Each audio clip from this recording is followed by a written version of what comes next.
मेहुल सारे साइंटिस्ट को जेल से लेके बाहर निकल जाता है, लेकिन मेहुल को शक होता है किडनैप तो 3 साइंटिस्ट हुए थे, तो ये चौथा कहाँ से आया? मतलब इनमें से एक फेक साइंटिस्ट है। मेहुल सबके आईडी कार्ड चेक करता है, ये पहले साइंटिस्ट का, ये दूसरे साइंटिस्ट का, ये तीसरे साइंटिस्ट का और ये चौथे साइंटिस्ट का।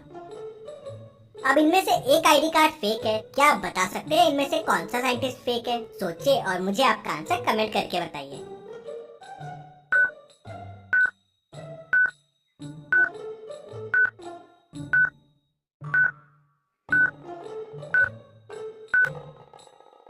ये तीसरा साइंटिस्ट फेक है। इस साइंटिस्ट की डिग्री देखिए, एमबीए इन फाइनेंस, और बाकियों की है PhD in chemistry, MTech in chemical compounds, MSc in biochemistry. तो ये 3 तो साइंटिस्ट हुए, कोई एमबीए वाला साइंटिस्ट कैसे होगा? तो पागल साइंटिस्ट ने एक अपना आदमी यहाँ छुपा रखा था। मेहुल उसे पकड़ लेता है और रस्सी से बांध देता है। उसे वहीं छोड़ के बाकी साइंटिस्ट और मेहुल जंगल में आगे बढ़ते हैं।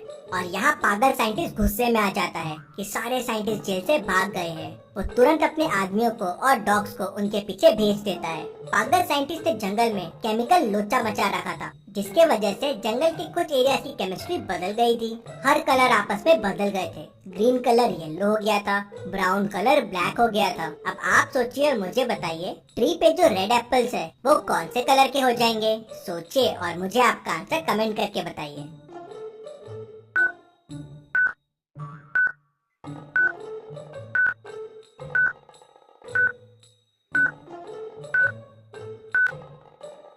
पास में देखिए, पिंक रोजेस का ट्री है और एक रोज नीचे पड़ा हुआ है। नीचे पड़ा हुआ रोज रेड कलर का है, मतलब ये पागल साइंटिस्ट के एक्सपेरिमेंट के पहले गिर गया होगा। इसका मतलब ये रेड रोज का ट्री है, मतलब रेड कलर पिंक हो गया है, तो एप्पल का कलर भी पिंक हो जाएगा। मेहुल और साइंटिस्ट ऐसे पिंक कलर के एप्पल्स देख के डर जाते हैं। उन्हें जोरों से भूख लगी थी, लेकिन एप्पल्स बिना खाए ही आगे बढ़ जाते हैं। पागल साइंटिस्ट के जंगली कुत्ते मेहुल और बाकी साइंटिस्ट को ढूंढ ही रहे थे। पागल साइंटिस्ट पीछे से जंगली बैट्स भेज देता है। बैट्स तेजी से उड़ते हुए मेहुल और साइंटिस्ट के पास पहुंच जाते हैं। बैट्स उनको परेशान करने लगते हैं, काटने लगते हैं। मेहुल फोन निकालता है हेल्प मांगने के लिए, लेकिन नेटवर्क ही नहीं आ रहा था। पास में लकड़ी के टुकड़े, कुछ स्टोन्स पड़े हुए थे। सोचिए और मुझे बताइए, क्या कर सकते हैं मेहुल और साइंटिस्ट बैट से बचने के लिए? आपका आंसर मुझे कमेंट करके बताइए।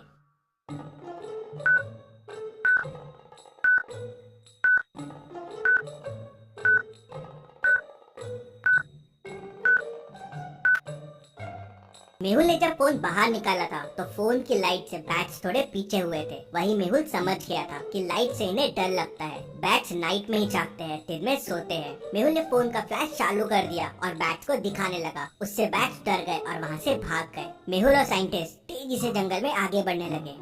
मेहुल और साइंटिस्ट जंगल में एक ब्रिज के पास पहुंच जाते हैं। ब्रिज की हालत बहुत खराब है और वो कभी भी टूट सकता है। नीचे एक रिवर है जिसका फ्लो बहुत तेज है। अगर इससे स्विम करके जाने की कोशिश की तो रिवर में बह जाएंगे। पास में एक बोट भी खड़ी है, लेकिन बोट को चलाने वाली लकड़ी नहीं है। रिवर क्रॉस करने के लिए बड़े बड़े स्टोन्स भी बने हुए हैं। सोचिए और मुझे बताएं, क्या तरीका अच्छा रहेगा रिवर क्रॉस करने के लिए? ब्रिज, स्विम, बोट या स्टोन? सोचिए और मुझे आपका आंसर कमेंट करके बताइए।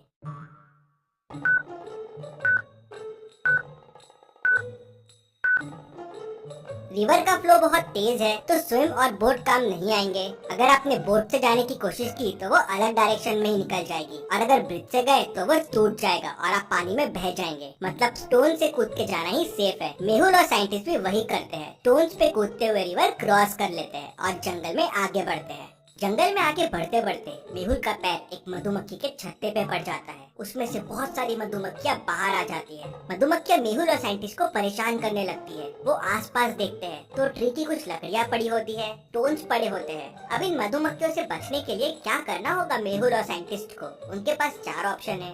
पहला तो लकड़ी से मधुमक्खियों को भगाने की कोशिश करे। दूसरा, उन पे स्टोन्स फेंके। तीसरा, वहाँ से तेजी से भागे। या चौथा, धीरे धीरे चल के वहाँ से निकल जाए। आपको क्या लगता है कौन सा तरीका सही रहेगा? सोचिए और जल्दी से आपका आंसर कमेंट कीजिए।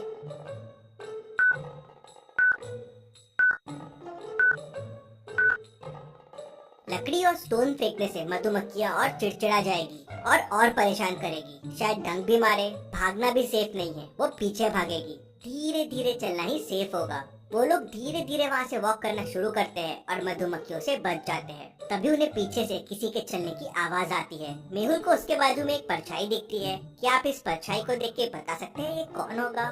सोचिए और जल्दी से आपका आंसर कमेंट कीजिए।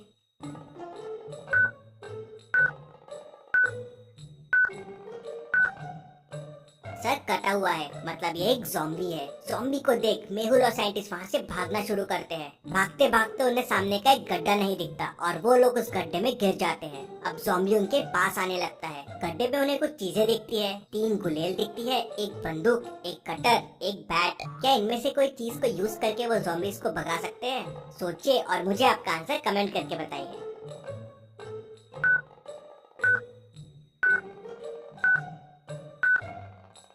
मेहुल बैट भी यूज कर सकता है, लेकिन बैट सिर्फ एक है और उसके लिए ज़ॉम्बी के पास जाना पड़ेगा। गुलेल यूज करना बेस्ट रहेगा। वो दूर से ही ज़ॉम्बीज को मार सकते हैं और दूर ही रख सकते हैं। मेहुल और साइंटिस्ट गुलेल उठाते हैं और ज़ॉम्बीज पे स्टोन फेंकना शुरू कर देते हैं। ज़ॉम्बीज डर के वहाँ से भाग जाता है। मेहुल और साइंटिस्ट गड्ढे से बाहर निकलते हैं और जंगल में आगे बढ़ते हैं। तभी उन्हें हाईवे रोड दिख जाता है, लेकिन रोड तक पहुंचने के लिए उन्हें इस रिवर को क्रॉस करना होगा। रिवर पे स्टोन्स पड़े हुए हैं। वे लोग स्टोन्स पे कूदना शुरू करते हैं। पहले 1, 2, 5, 10 और 17 पे जंप करते हैं।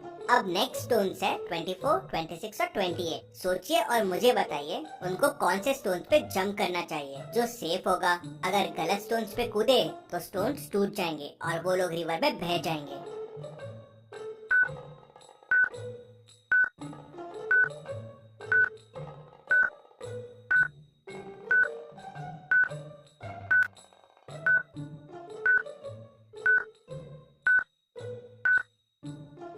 सही स्टोन है 26।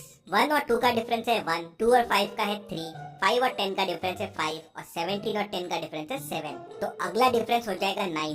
डिफरेंस 2 से बढ़ रहा है, तो 17 प्लस 9 हो जाएगा 26। सभी 26 स्टोन्स पे जंप करके रिवर क्रॉस कर लेते हैं और हाईवे पे पहुंच जाते हैं। मेहुल ने अपनी बहादुरी से सारे साइंटिस्ट को बचा लिया। इसी बात पे जल्दी से वीडियो को लाइक कर दीजिए। चलिए अगली पहेली देखते हैं। गोपाल एसोसिएट्स में एक बहुत बड़ा करप्शन हुआ था। वहाँ काफी टाइम से मनी लॉन्ड्रिंग चल रही थी। इधर का पैसा उधर और उधर का पैसा इधर। पूरे मामले की तहकीकात करने डिटेक्टिव मेहुल को बुलाते हैं। मेहुल उनके ऑफिस पहुँचता है और उनके मैनेजर से बात करता है। उनका मैनेजर मेहुल को उनकी सीए से मिलाता है। मेहुल सीए को बोलता है कि मुझे इस कंपनी के पिछले 5 साल के सारे डॉक्यूमेंट्स चाहिए। तो सीए मेहुल को बोलती है, अरे ये डॉक्यूमेंट्स तो काफी टाइम से हमने देखे ही नहीं है।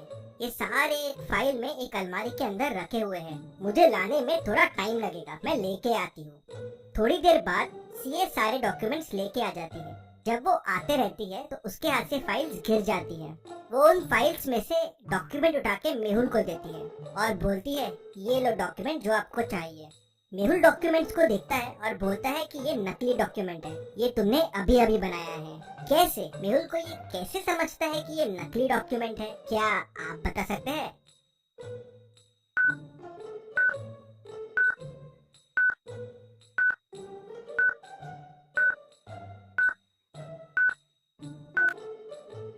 चलिए इसका आंसर देखते हैं। सीए जो डॉक्यूमेंट्स मेहुल को देती है उनमें होल्स नहीं थे, मतलब ये डॉक्यूमेंट कभी फाइल में रखे ही नहीं गए। उसी से मेहुल को समझ जाता है कि सीए झूठ बोल रही है और उसे नकली डॉक्यूमेंट्स दे रही है। इतनी मजेदार पहेलियों के लिए जल्दी से चैनल को सब्सक्राइब भी कर लीजिए। चलिए अगली पहेली देखते हैं। सना को काफी जोरों से भूख लगी थी। आज उसने टमेटो चीज सैंडविचेस लेके आए थे। वो फ्रिज ओपन करती है अपने सैंडविचेस लेने के लिए, लेकिन उसके सैंडविचेस गायब रहते हैं और बाजू में उसके सैंडविचेस का वॉलपेपर पड़ा होता है। उसे बड़ा गुस्सा आ जाता है। वो ऑफिस फ्लोर पे जाती है देखने के लिए कि किसने उसकी सैंडविच खाई। तो वहाँ 3 लोग काम कर रहे होते हैं। रोहन कहता है, मैं तो सुबह से इम्पोर्टेंट मीटिंग में हूँ, बस ये कॉफी पी पी के ही काम चला रहा हूँ। हाँ, मैंने तुम्हारे सैंडविचेस देखे थे फ्रिज में। रीमा कहती है, मैंने तो डोमिनोज से पिज्जा मंगवाया है, बहुत जोरों से भूख लगी थी, मैंने तो आज ऑफिस का फ्रिज खोला भी नहीं है। राहुल कहता है, मैं तो सुबह से प्रेजेंटेशन की प्रिपरेशन कर रहा हूँ, मम्मी ने आलू के पराठे दिए थे, बस वही खाया हूँ। हाँ, मैंने तुम्हारा पैकेट फ्रिज में जरूर देखा था। क्या आप तीनों की बातें सुन के बता सकते हैं सैंडविचेस किसने खाए होंगे? सोचिए और मुझे आपका आंसर कमेंट करके बताइए।